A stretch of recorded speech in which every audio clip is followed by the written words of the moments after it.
আসসালামু আলাইকুম প্রিয় দর্শকরা, যে যেখান থেকে আমার ভিডিওটা দেখছেন সকলকে স্বাগত জানাই। আজকের আমি দারুণ স্বাদের ডিম পোস্ত করে দেখাবো বন্ধুরা। আপনারা দেখতে থাকুন আমি কিভাবে ডিম পোস্তটা বানাই। ভিলেজ ফুড উইথ রূপসানা, আমি সেই রূপসানা প্রত্যেক দিনের মতন আবারও হাজির হলাম আপনাদের সামনে। ডিম পোস্ত বানাতে গেলে এখানে আমি 7টা ডিম নিয়েছি,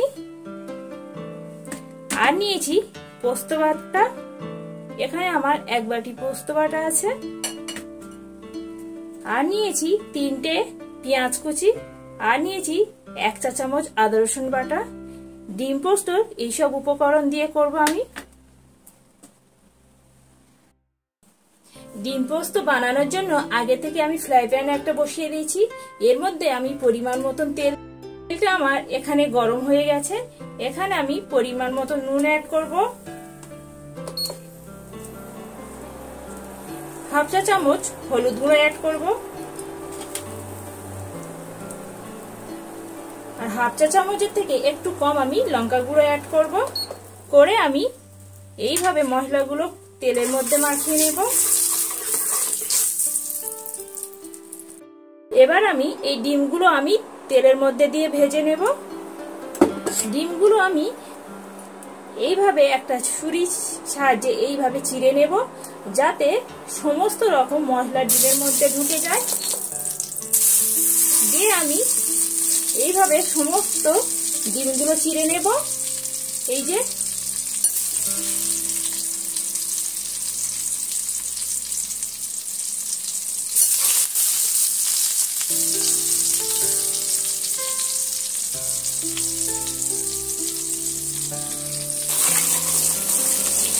ডিমগুলো আমি সুন্দর করে লাল লাল করে ভেজে নেব। তবে কিন্তু বেশি ভাজবো না, বেশি ভাজা হয়ে গেলে ডিমটা খেতে ভালো লাগে না। ডিমটা আমি এখানে সুন্দর লাল লাল করে ভাজা করে নিয়েছি। এবার আমি নামিয়ে নেব একটা জায়গায়। ডিম পোস্ত বানানোর জন্য এবার আমি কড়াইতে পরিমাণ মতন সর্ষে তেল অ্যাড করব। তেলটা আমার গরম হতে থাক। তেলটা আমার এখানে গরম হয়ে গেছে। ফোড়নের জন্য আমি 1 চিমটে কাঁচা জিরে দিয়ে দেব, আর দিয়ে দেব 2টো শুকনো লঙ্কা। এ দুটো ভালো করে আমি হালকা আঁচে ভেজে নেব।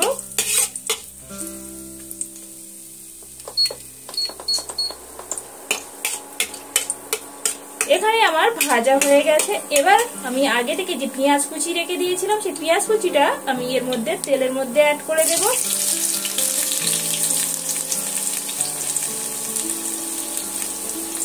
দিয়ে আমি ভালো করে পেঁয়াজটা ভাজা ভাজা করে নেব।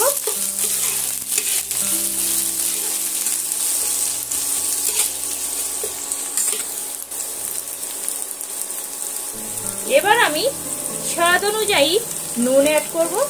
নুনটা দিলে তাড়াতাড়ি পেঁয়াজটা নরম হয়ে যায়, আর খুব তাড়াতাড়ি ভাজাও হয়ে যায়।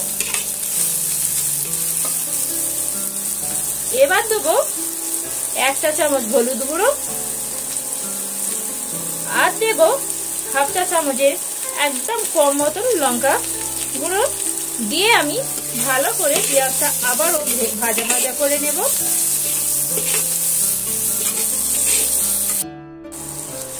পেঁয়াজটা আমার এখানে ভাজা ভাজা করে নিয়েছি। এবার আমি আগে থেকে যে পোস্তটা বেটে রেখেছিলাম, সেই পোস্তটা আমি পেঁয়াজের মধ্যে দিয়ে দেব। এখানে আমি 1 বাটি পোস্ত নিয়েছি, হাফ দেব আর হাফ আমি রেখে দেব। দিয়ে আমি পেঁয়াজের সঙ্গে আবারও ভালো করে কষিয়ে নেব।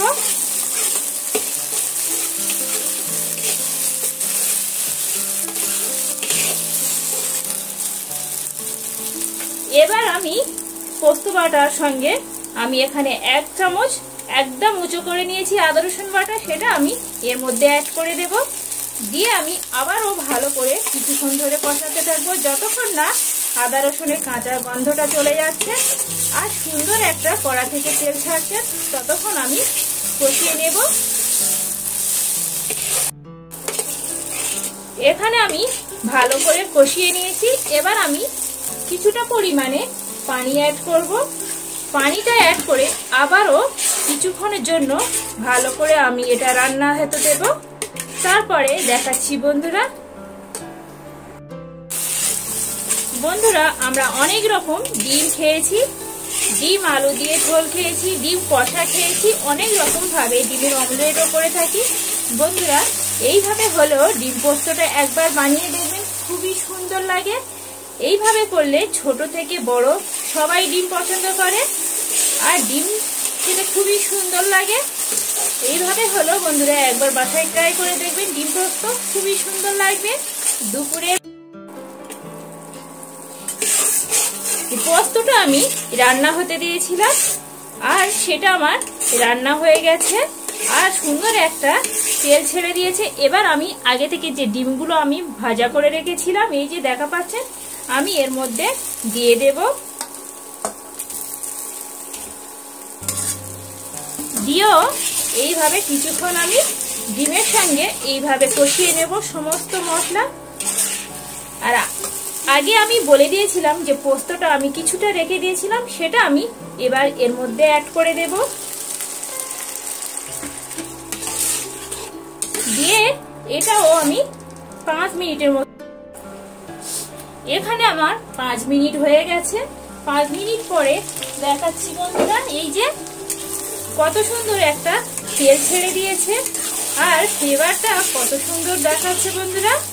এই যে এবার আমি গ্রেভির জন্য এবার আমি পানি দিয়ে দেব। এখানে যে যেমনটা পরিমাণে গ্রেভি রাখবে সে সেই পরিমাণে পানি দেবে।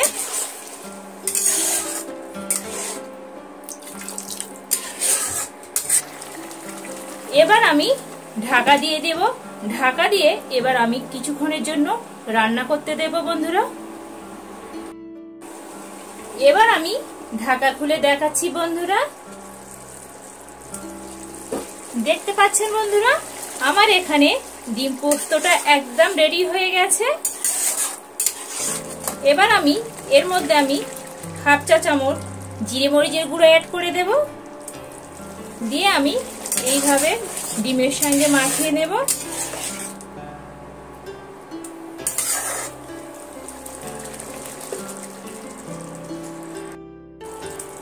এবার আমি এই ডিমের মধ্যে আমি সরিষার তেল আমি দিয়ে দেব। দিয়ে আবারও আমি 5 মিনিটের মতন ঢাকা দেব।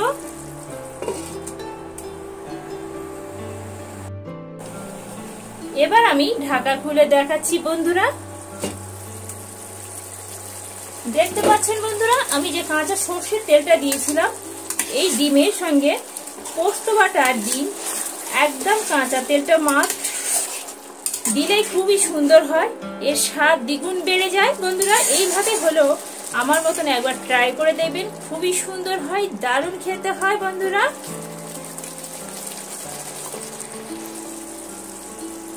এর মধ্যে আমি কাঁচা লঙ্কা এই যে দেখা পাচ্ছেন এর মধ্যে আমি দিয়ে দিলাম। দিয়ে আমি চাপা দিয়ে দেব।